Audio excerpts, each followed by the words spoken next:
G'day everyone, welcome to the Bothy. I'm Chris. G'day, I'm Al. First of all, thanks to everybody who has given us some advice on our sound. We hope we've sorted it out with some new equipment. Fingers crossed. Some more news on Dan Andrews today, mate. Does it ever end? Well, no. No. It's fantastic, isn't it? No. It just shows how much the people love him. Yeah. More than 12,000 people have signed a petition to block the construction of a statue honouring Victorian Premier Daniel Andrews. The movement is led by Liberal MP Moira Deeming, who says it's inappropriate given the former Premier's controversial legacy and outstanding questions on his involvement in a 2013 crash that injured a teenager. The petition will now go to Parliament for debate. So yesterday a story broke that there was a petition signed to stop the construction of the Dan Andrews bronze full-size statue that's going to cost Victorian taxpayers $100,000, which will obviously then become the world's largest piñata because we know what's going to happen to it. So Moira Deeming, God bless her, has lodged a petition to stop the progression of the bronze statue of Dan Andrews. Well done. Well done, Moira. It reads as follows. The proposed plan to commission a statue of former Premier, the Honourable Dan Andrews. We respectfully urge the government to cancel this proposal as it is inappropriate to erect statues of living politicians. Public monuments should be reserved for individuals whose legacies have been tested over time and are broadly regarded as unifying. There remains unresolved allegations regarding Dan Andrews' management and handling of human rights during the state's pandemic response, lockdowns, and the use of enforcement powers. These issues should be fully resolved before any public honour is considered. Go Monica. Yep, fair enough. Further, a traffic incident relating to the serious injury of a teenager in 2013 remains the subject of public concern. Questions persist regarding Dan Andrews' actions, including delays in reporting the incident and concerns about a possible political cover-up, raising serious doubts about accountability in public office. Go Bike Boy. Bike boy. Spending taxpayer money on a political monument, particularly for a figure whose legacy remains contested, is inappropriate during a time of economic hardship and community division. Doing so risks deepening distrust and undermining public confidence in government priorities. Yeah. Yeah. I agree completely. Yep. So, everybody knows there's a cost of living crisis. Everybody knows that Victoria carries more debt than everybody else. Yep. And $100,000 in the big picture may not seem like a lot of money, but it is. 100,000 spent on that guy. Is 100,000 too much? Makes me feel a wee bit sick, you know? So they got 12,500 signatures on the petition. So in other words, I reckon they've spent 15 minutes at gate 4 of the MCG just before a game starts because you'd have it done in 15 minutes. They ran a Herald Sun poll. Does Dan Andrews deserve a statue? Yes or no? 95% no. Yep. So once again, it's politicians listening to the people. Exactly Isn't right. it? Yep. Yeah. Exactly right. And doing exactly the opposite. However, I can see the benefits of having a statue. I thought we could run through some of those. And if you've got any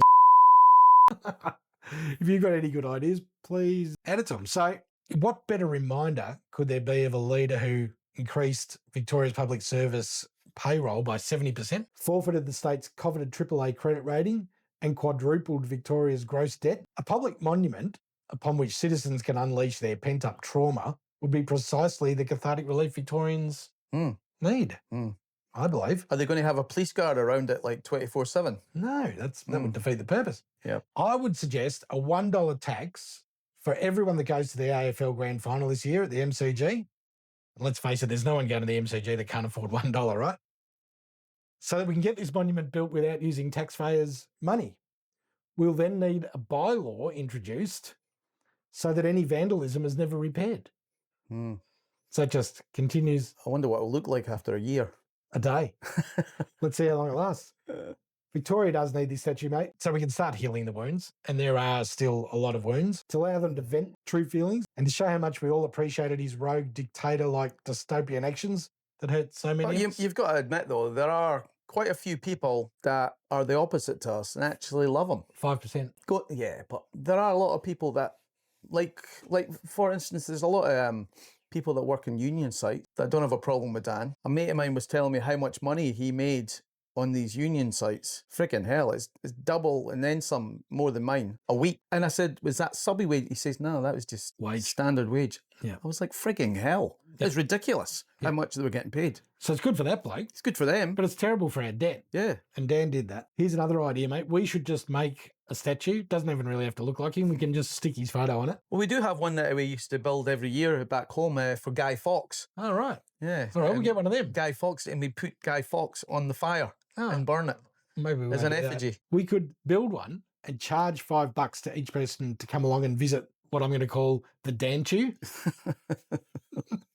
You get 5 minutes alone with the Dan-chew, where you can thank him personally for everything he's done for you. Yep. Or not. Or not. Your choice. Yep. You got 5 minutes to do whatever you want. Wow. Yep. Be quite good.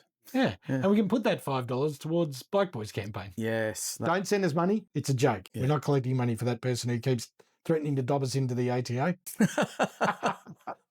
What a joke. So good news. The petition's been signed. They needed, I think, 10,000 signatures. They got more than that. They got the 12.5.